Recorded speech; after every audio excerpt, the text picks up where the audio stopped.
বর্তমানে চারিদিকে তাকিয়ে দেখুন, মানুষ যেন সর্বদাই ব্যস্ত, সবসময় চিন্তিত কি করবে। এ যুগে যেন সময়ের বড় অভাব।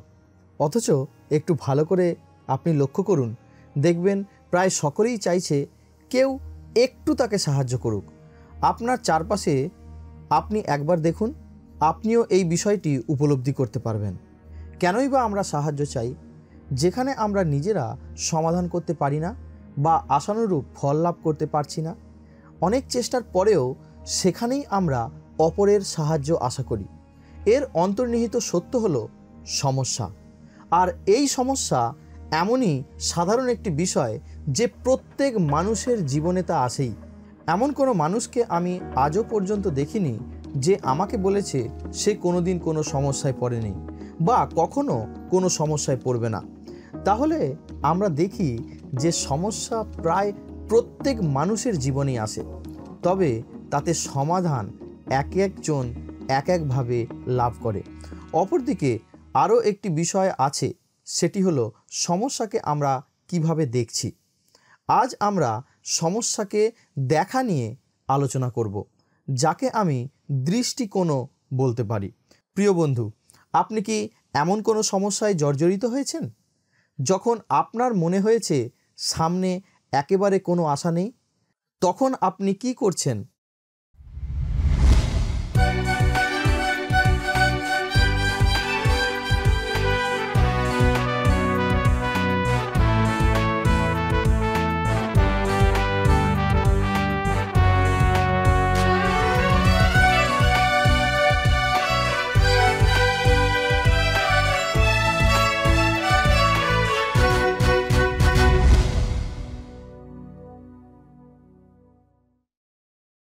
বীরপুরুষ অনুষ্ঠানে আপনাকে স্বাগত জানাই।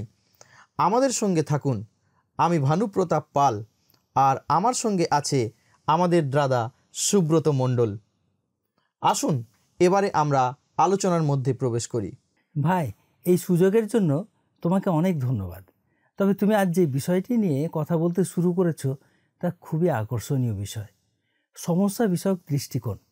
কারণ ছোট হোক বা বড়, প্রায় সকলেই সমস্যায় পড়ে কোনো না কোনো সময়, কোনো না কোনো বিষয়ের জন্য। সুতরাং এই সম্পর্কে প্রায় আমাদের সকলেরই অভিজ্ঞতা আছে।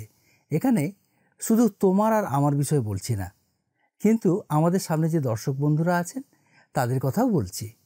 আমরা যখন জীবনে এমন সমস্যায় পড়ি আর আমাদের সামনে কোনো পথ খোলা থাকে না, তখন আমরা উৎসাহ হারিয়ে ফেলি, আশাজনক কিছু পায় না। এর থেকে নানা প্রকার বিষয় আমাদের সামনে আসতে পারে। কিন্তু ভাই, তুমি কি জানো যে এই অনুষ্ঠানে আমরা খ্রিস্টীয় পুরুষদের বিষয় দিয়ে আলোচনা করছি, তাদের দিকটিকে খুব ভালো করে দেখছি এবং সেই বিষয়ে লক্ষ্য রেখে আলোচনা করব। তবে আত্মিক জীবনে বৃদ্ধি লাভ করতে যারা চায় তাদের সকলেরই সাহায্য হবে বলে আমার বিশ্বাস। খ্রিস্টীয় জীবনে সমস্যাকে আমরা কিভাবে দেখি? আমাদের দৃষ্টিকোণ থেকেই সমস্যাকে আমরা দুইভাবে দেখতে পারি, হয় হতাশাগ্রস্ত হওয়ার একটি কারণ রূপে, অথবা এর মধ্যে দিয়ে ঈশ্বর আমাকে কিছু বলতে চাইছেন। দুটি বিষয় পেলাম, প্রথমত সমস্যা আর দ্বিতীয়ত হলো প্রত্যাশা। আমি অবশ্যই এই দুটি বিষয় নিয়ে আজকে আলোচনা করব। তবে আজ প্রথম বিষয়টি দেখি, কেমন? দাদা, তাহলে তুমি বলতে চাইছো আজ আমরা সমস্যার বিষয়ে কথা বলবো। মানুষের জীবনে কত প্রকারের সমস্যা আছে তা আমার পক্ষে চিন্তা করা খুবই কঠিন। তবে আজকে তুমি আমাদেরকে বলো খ্রিস্টীয় জীবনের সমস্যার বিষয়গুলিকে। সমস্যার ব্যাখ্যা করা সহজ নয় ভাই, তা হয়তো সারা জীবন ধরেও শেষ করা যাবে না বলেও। তাই আমি বলবো সমস্যাকে আমরা কিভাবে দেখি। যখন সমস্যা আমাদের জীবনে আসে বা আমাদের সামনে আসে, তখন আমরা সেটিকে কেমনভাবে লক্ষ্য করি, অর্থাৎ সমস্যার প্রতি আমাদের দৃষ্টিকোণ কেমন। সকলের দেখার দিকটি এক নয়, সমস্যাকে এক একজন এক একভাবে দেখেন। খুব ভালো হয় যদি আমরা ঈশ্বরের বাক্য থেকে বিষয়টিকে লক্ষ্য করি। তুমি দেখো, বাইবেলে সর্বদাই ঈশ্বরের ভক্তরা সমস্যায় পড়েছেন। এমন নয় যে শুধুমাত্র শিষ্যরাই পড়েছিল, তা কিন্তু নয়। পুরাতন নিয়মে দেখো, তুমি দেখবে শুরু থেকেই মানুষ কেবলই সমস্যার মধ্যে পতিত হয়েছে। তা সে তুমি আদম হওয়া বলো আর মসিহ বলো, কিংবা অব্রাহাম বা যাকব, এমনকি যিশুর বিষয়ে কথা বলতে গেলে তো অনেক বারই দেখতে পাবে। তিনি সেই সকলই সমাধান করেছেন অবশ্য ভাই। তবে পুরাতন নিয়ম থেকে একটি অংশ আমি এখন উল্লেখ করতে চাই, যা লেখা আছে 2 রাজাবলী তার 6 অধ্যায়ে। এখানে ইলিশায়ের কথা আছে। 8 পদ থেকে পড়ে গেলে তা দেখা যাবে। দাদা, এখানে তো অরামের রাজা ও ইসরায়েলের যুদ্ধের কথা বলা হয়েছে, তবে ইলিশায়ের ঘটনাটি বেশ আকর্ষণীয়, তাই না? তুমি ঠিক কথা বলেছ। ভালো হয় যদি আমরা ঘটনাটিকে দেখি। দেখো, অরামের রাজা ইসরায়েলের বিরুদ্ধে যুদ্ধ চালিয়ে যাচ্ছেন, আর তিনি যেখানে সৈন্যদের শিবির স্থাপন করতে বলেন সেই স্থানের কথা ইসরায়েল রাজ জেনে যায়। কিভাবে এমন ঘটনা ঘটছে জানতে চাইলে অরামের রাজাকে বলা হলো, যা লেখা আছে 2 রাজাবলী তার 6 অধ্যায় 12 পদে। আমরা বাইবেল থেকে দেখি। এখানে লেখা আছে, তখন তাহার দাসদের মধ্যে একজন কহিল, হে আমার প্রভু মহারাজ, কেহ নয়, কিন্তু আপনি আপন শয়নাগারে যে সকল কথা বলেন সে সকল ইসরায়েলস্থ ভাববাদী ইলিশায় ইসরায়েলের রাজাকে জ্ঞাত করেন। এখানে কি দেখছো? ইলিশায় ভাববাদী সব কিছু জানতে পারেন। ইসরায়েলের বিরুদ্ধে যুদ্ধ করতে চায় অরামের রাজা, তার সৈন্যবল অনেক বেশি। এখন আমরা সম্পূর্ণ ঘটনা পড়ার পর সহজেই বলতে পারি ঈশ্বর ইসরায়েলের সহবর্তী। কিন্তু সেই দিন যখন ঘটনাটি ঘটছিল তখন তো ইসরায়েল দেখছে না শেষ পর্যন্ত। তাহলে তারা কি সমস্যার মধ্যে পড়েছিল না? হ্যাঁ, তারা তো তার মধ্যেই ছিল। ঈশ্বরের লোক ইলিশায় ভাববাদী ইসরায়েলের সঙ্গে আছেন। তিনি তাদেরকে সব কিছু জানাবেন, আর ইসরায়েল ঠিক সেই মতোই কাজ করবে। তারা বেশ ভালোই আছে। এখন তুমি সমস্যার বিষয়ে কি বলবে দাদা? এই অংশটি থেকে আমরা কয়েকটি দিক নিয়ে আলোচনা করব। আচ্ছা। প্রথমত, সমস্যা আমাদের প্রত্যেকের জন্যই আসতে পারে।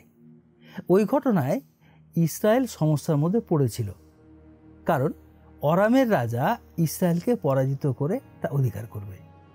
আবার অরামের রাজাও সমস্যার মধ্যে পড়ে আছে, কারণ তাদের পরিকল্পনা ইসরায়েল জেনে যাচ্ছে। কে তাদের কাছে প্রকাশ করছে তাদের তা জানা নেই। অপরদিকে আরও একটি ঘটনা দেখো। অরামের রাজা যখন জানতে পারল যে ইলিশায় ভাওবাদী দোথনে আছেন, তখন তিনি সেই স্থানকে অবরোধ করলেন, কারণ কয়েকবার ব্যর্থ হওয়ার কারণে তিনি ইলিশার প্রতি ক্রুদ্ধ হয়েছিলেন।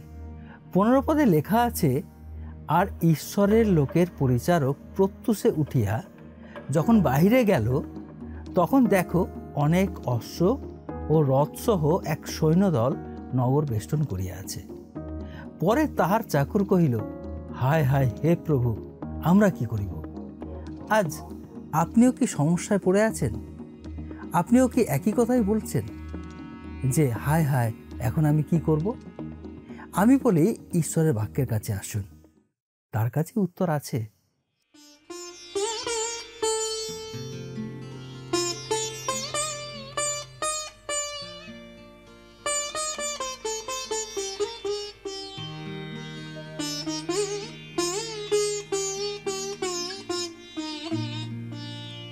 আকাশ যেমন ছিল তেমনি আছে,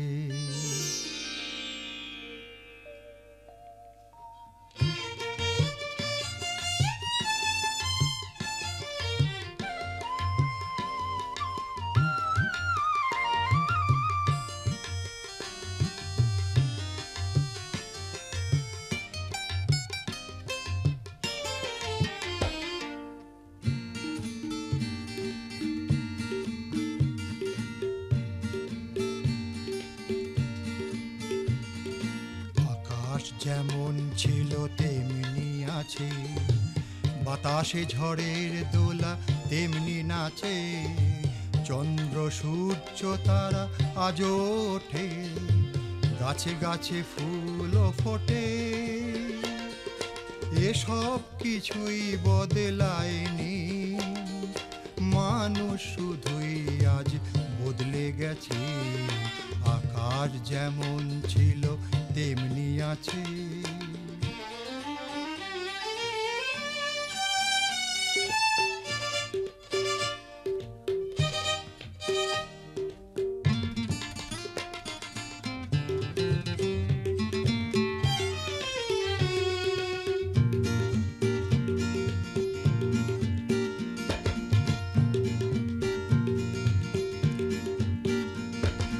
মানুষের বেড়ে গেছে বড় অহংকার, মানুষ মানুষকে করে সংহার, ঈশ্বরকে ভয় তারা করে না, তার নাম অন্তরে ধরে না।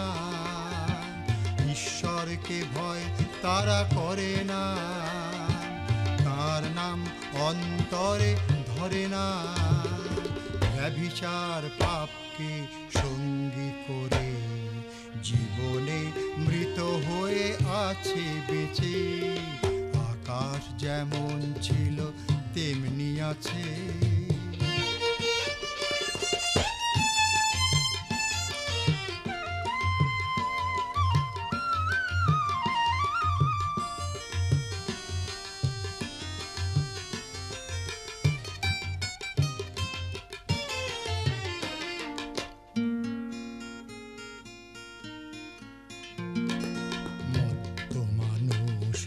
রঙিন নেশায় ঐশ জীবনকে ভুলে থাকে হায়।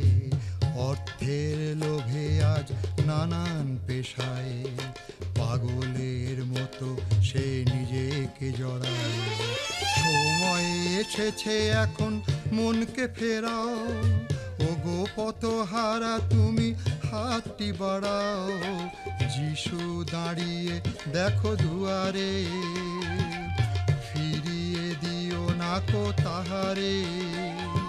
যিশু দাঁড়িয়ে দেখো দুয়ারে, ফিরিয়ে দিও না কো তাহারে।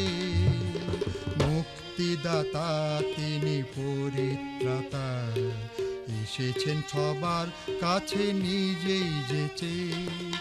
আকাশ যেমন ছিল তেমনি আছে, বাতাসে ঝড়ের দোলা তেমনি নাচে। চন্দ্র সূর্য তারা আজও ওঠে, গাছে গাছে ফুলও ফোটে। এসব কিছুই বদলায়নি, মানুষ শুধুই আজ বদলে গেছে। আকাশ যেমন ছিল তেমনি আছে। ঈশ্বরের বাক্য এই মতো পরিস্থিতিতে আমাদের কি শিক্ষা দেয়? তার প্রথম বিষয় হলো সকলেই সমস্যায় পড়ে। পবিত্র শাস্ত্রে আমরা দেখি ইসরায়েল জাতি যখন মরুপ্রান্তরে ভ্রাম্যমান অবস্থায় ছিল, তখন কি তাদের দিনগুলি খুব স্বাভাবিক ছিল মনে হয়? তা কিন্তু ছিল না। তারা কি খুব সুখে দিন কাটাচ্ছিল আর আনন্দ করতে করতে এগিয়ে চলছিল? তা ছিল না। যিহোশূয়া আর কালেব কনান দেশ দেখে আসার পর যখন সেখানকার কথা বলেছিল, তখন কি আরও 10 জন তাদের বিরোধিতা করেনি? তাদের বিবরণ কি আমরা ঈশ্বরের বিরুদ্ধে কথা বলতে পারি না? জিরোমীয় ভাববাদী যখন ভাববাণী প্রকাশ করেছিলেন, তখন কি ইসরায়েল জাতি সহজেই তার কথা মেনে নিয়েছিল? তারা কি তাকে কূপের মধ্যে ফেলে দেয়নি? যিশুর শিষ্যরা কি কারাবদ্ধ খড়গাহত হয়নি? এখন আমরা কিভাবে আশা করতে পারি যে সমস্যাবিহীন জীবনযাপন করব? এখানে আমাদের সাহায্যের জন্য আমরা ইব্রিয় পত্র থেকে একটা অংশ পড়তে পারি, যেটা পাওয়া যাবে তার 11 অধ্যায় 35 পদে। সেখানে এমন একটা ঘটনার কথা বলা হয়েছে। ভাই, আমি বলবো ঈশ্বরের বাক্যে সমাধান অবশ্যই আছে, শুধুমাত্র আমাদের একটু স্থির হয়ে থেকে তার বাক্যের প্রতি সময় দিতে হবে, মনোযোগ সহকারে পাঠ ও ধ্যান করতে হবে। দাদা, এখন কি আমরা এর পরের বিষয়টিতে যাব? হ্যাঁ, দ্বিতীয় বিষয়টি হলো আমাদের মনে রাখতে হবে ঈশ্বর দয়াবান, তিনি সর্বদা সকল স্থানে উপস্থিত থাকেন। দেখো, ইসরায়েল জাতি পবিত্র, নিষ্পাপ, বাধ্য, সুন্দর ছিল, তাই ঈশ্বর তাদের মনোনীত করেছিলেন তা কিন্তু নয়। তাদের আচরণ যে খুব আকর্ষণীয় ছিল তেমনও নয়।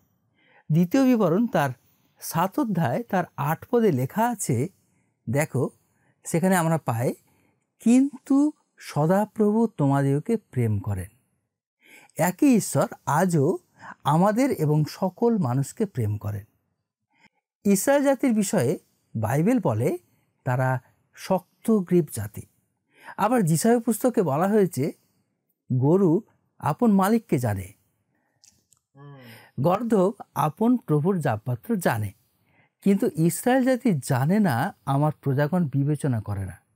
আবার দেখো নতুন নিয়মে রোমীয় পত্রে তার 5 অধ্যায় 8 পদে লেখা আছে, ঈশ্বর আমাদের প্রতি তাহার নিজের প্রেম প্রদর্শন করিতেছিলেন, কারণ আমরা যখন পাপী ছিলাম তখনও খ্রিস্ট আমাদের নিমিত্ত প্রাণ দিলেন।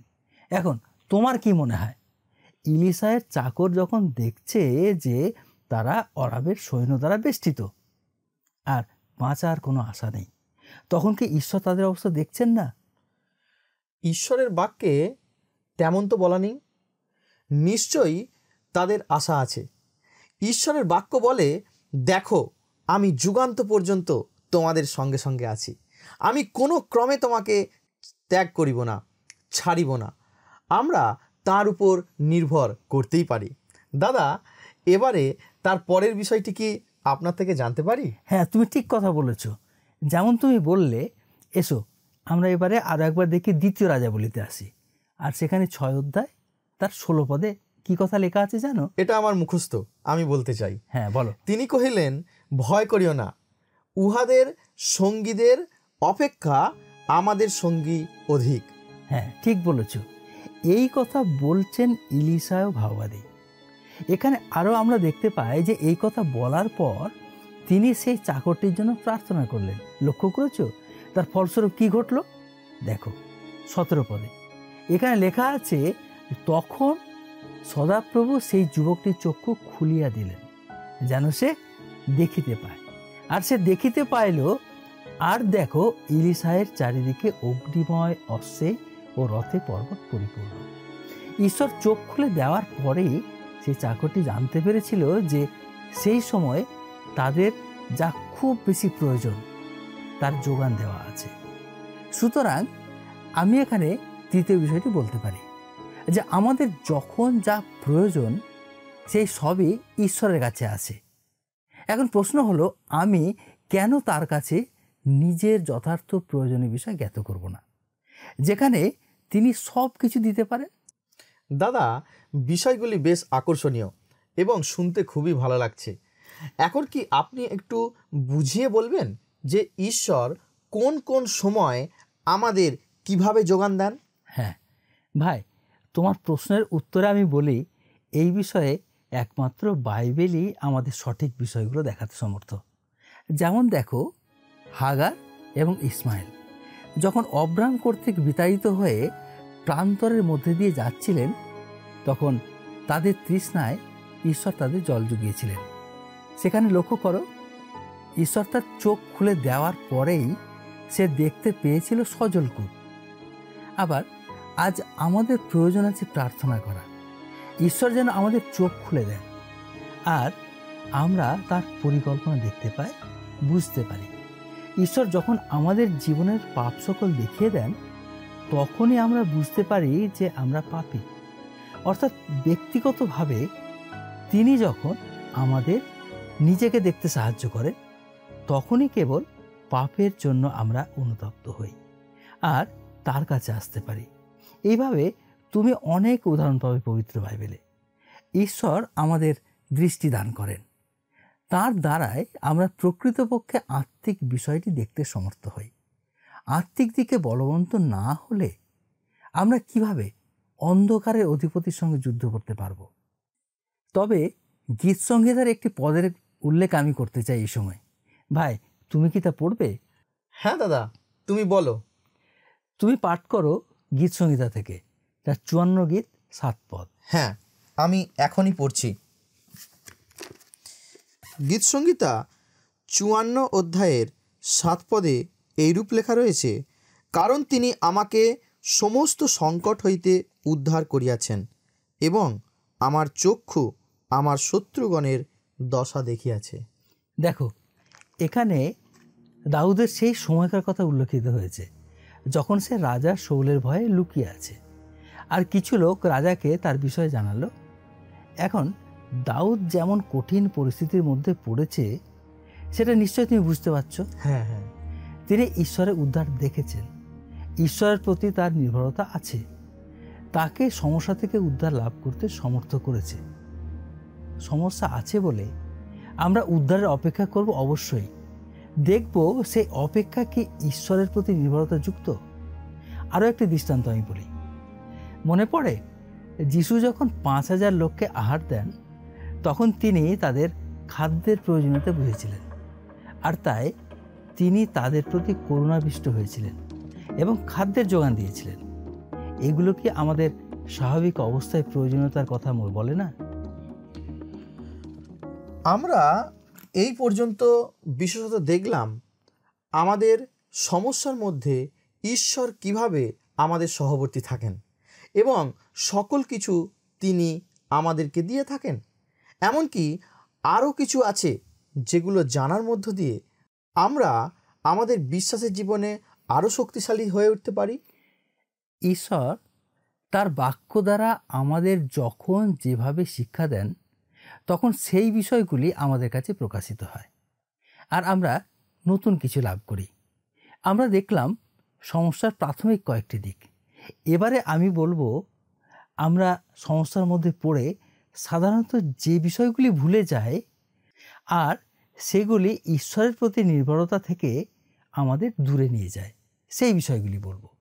এটা খুবই গুরুত্বপূর্ণ আমাদের জন্য। বলো দাদা। হ্যাঁ, এগুলি খ্রিস্টীয় জীবনে মনে রাখার জন্য গুরুত্বপূর্ণ। তুমি ঠিক কথা বলেছ, কারণ আমরা সমস্যার মধ্যে ঈশ্বরের প্রতি দৃষ্টি রাখতে সহজেই ভুলে যাই, আর তার ফলে আমরা বিচলিত হই এবং আমাদের জীবনে বিরূপ ফল দেখা দেয়। ভাই, আমি স্মরণে রাখার জন্য এখান থেকে 5টি বিষয় বলবো। আচ্ছা, ঠিক আছে। তার প্রথম বিষয়টি হলো নিজের সমস্যার প্রতি দৃষ্টি আমরা এতটাই নিবদ্ধ রাখি যে ভুলেই যায় এখনো ঈশ্বর সিংহাসনে উপবিষ্ট। তিনি দেখছেন, তার হাতে ক্ষমতা আছে, আর তিনি তার নিজের ইচ্ছামতো কাজ করেন। গীতসংহিতায় এইরকম একটা পদ পাই। গীতসংহিতা থেকে 115 গীত 3য় পদ। ভাই একবার পড়বে? হ্যাঁ আমি পড়ছি দাদা। 115 গীতে 3 পদে লেখা রয়েছে, আমাদের ঈশ্বর তো স্বর্গে থাকেন, তিনি যাহা ইচ্ছা করিয়াছেন তাহাই করিয়াছেন। এখানে গীতরচক বলছেন তিনি যাহা ইচ্ছা করিয়াছেন তাহাই করিয়াছেন। এখন আমাদের এই বিষয়ে নিশ্চয়তা সহকারে শোনা রাখতে হবে। ঈশ্বর যিনি সগৌরব রক্ষণে উদ্যোগী, তার হাতে ক্ষমতা প্রতাপ আছে, যা কিছু করার একমাত্র তিনিই করবেন। আমি সমস্যার মধ্যে বিচলিত, কিন্তু তিনি জানেন তিনি আমার জন্য কি করবেন। প্রশ্ন হলো, আমি কি তাকে বলেছি আমার সমস্যা কি? আমি কি তার প্রতি দৃষ্টি দিয়েছি? প্রথম বিষয় বললাম। এবার আসি দ্বিতীয় বিষয়। দ্বিতীয় বিষয়টি হলো, জগতে এমন অনেক কিছু আছে যা আমাদের নিয়ন্ত্রণের বাইরে। অর্থাৎ এখানে আমরা পেলাম যে আমি সব কিছু নিয়ন্ত্রণ করতে পারি না। এখন যদি আমি নিজের সমস্যা নিয়ন্ত্রণ করতে চাই, তাহলে কি ঘটবে? সফলতা লাভ করতে পারবো না, আর হতাশাগ্রস্ত হব। আবার এমন হতে পারে আমি ঈশ্বরের উপরেই দোষারোপ করতে থাকব। আমার জীবনের সমস্যা সম্পর্কে সঠিক জ্ঞান লাভ করতে হলে আমাদের ঈশ্বরের শরণাপন্ন হওয়া ছাড়া আর কোনো উপায় নেই। দেখো, ইলিশা ভাওবাদীর দিকে যে ঘটনাটি আমরা পড়েছি প্রথমেই, সেখানে দেখেছি অরামের রাজা সৈন্যদের বিরুদ্ধে, ভাওবাদীর বিরুদ্ধে যুদ্ধ করার প্রয়োজন নেই। তিনি যোদ্ধা নন, ঠিক আছে? তার কাজ যুদ্ধ করা নয়। তিনি অর্থাৎ ইলিশা ভাওবাদী, তিনি ঈশ্বরের লোক, তাই ঈশ্বরই তার রক্ষার ব্যবস্থা করবেন। ভাওবাদীকে যুদ্ধে নামতে হবে না। আপনি কি জানেন যে আপনি ঈশ্বরের লোক, আর ঈশ্বর আপনার সুরক্ষার ব্যবস্থা করে রেখেছেন? এবারে আমাদের তৃতীয় বিষয়টিকে দেখতে হবে। আমি এটা শুনবার জন্য এবং জানবার জন্য খুবই আগ্রহী। ঠিক কথা বলেছ। তৃতীয় বিষয়টি হলো, যখন আমাদের জীবনে কোনো সমস্যা বা কোনো পরীক্ষা আসে, তখন জানতে হবে এর দ্বারা আমরাই লাভবান হব। কেমন করে? ঈশ্বরের বাক্য কি বলে জানো? যাকবের পত্রে লেখা আছে, তার প্রথম অধ্যায় 2 থেকে 4 পদের মধ্যে, আমি সহজ করে বলছি, আচ্ছা, এই বিষয়ে ব্যাখ্যা করা আছে সেখানে। পরীক্ষা আমাদের জীবনে কি করে সেই ঘটনা বলে। এই শিক্ষা শুধুমাত্র পড়া আর মনে রাখার জন্য নয়, কিন্তু তা আমাদের ব্যবহারিক জীবনে প্রয়োগ করতে হবে। ঈশ্বর এই সবের মধ্যে দিয়ে নিয়ে যান। তার কারণ হলো তুমি এবং আমরা যেন সবল হই, আমাদের অগ্রসর হওয়ার পথ আরও সুগম হয়। এর পরের বিষয়টি হলো, অর্থাৎ চতুর্থ বিষয়, 4 নম্বর বিষয় বলবো। আচ্ছা, এখানে আমরা দেখি যে পরীক্ষার মধ্যেও আমাদের লক্ষ্য রাখতে হবে যেন এই সবের মধ্যে দিয়েও ঈশ্বরেরই গৌরব হয়। এই ক্ষেত্রে আমি তোমায় বলবো ইয়োবের কথা। আমরা সহজেই তার কথা স্মরণে আনতে পারি এবং তার পরীক্ষার সঙ্গে আমাদের অবস্থার বিষয়ে একবার মিলিয়ে নিতে পারি, আর তাহলে দেখব যে তার সমস্যা কত কঠিন ছিল। ভাই, তুমি কিছু বলবে? হ্যাঁ দাদা, এই সময় আমারও বাইবেলের একটা পদের কথা মনে পড়ছে, ইয়োব 13 অধ্যায় 15 পদ, যেখানে লেখা রয়েছে, যদিও তিনি আমাকে বধ করেন, তথাপি আমি তাহার অপেক্ষা করিব। ধন্যবাদ ভাই। কিন্তু তার সম্মুখে আপন পথের সমর্থন করিব। খুব ভালো কথা।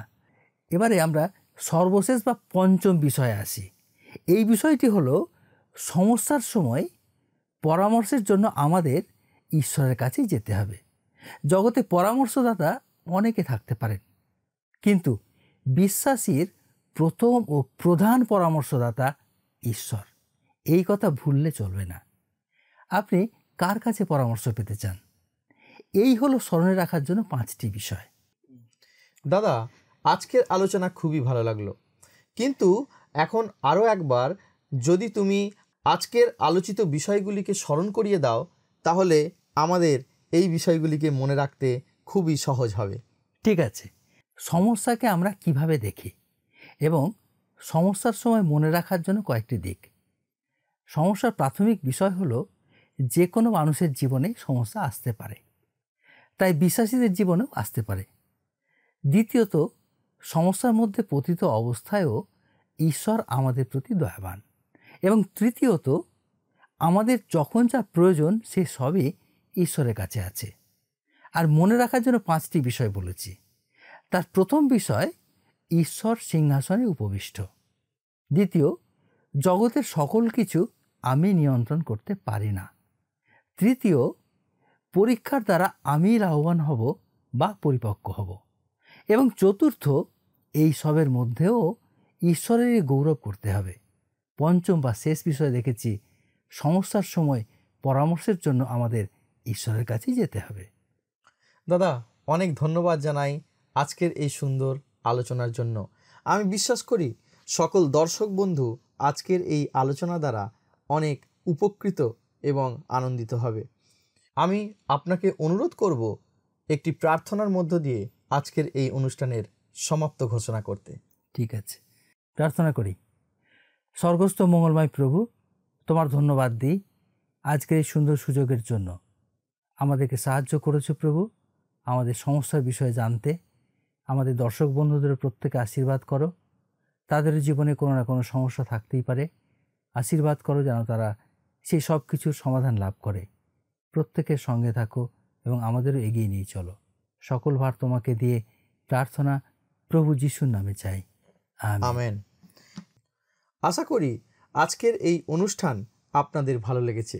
আর যদি সত্যিই ভালো লেগে থাকে, তাহলে আপনি স্ক্রিনে দেওয়া এই নম্বরে যোগাযোগ করবেন অথবা মিসড কল করবেন। ঈশ্বর আপনাদের প্রত্যেককে অনেক আশীর্বাদ করুন। নমস্কার।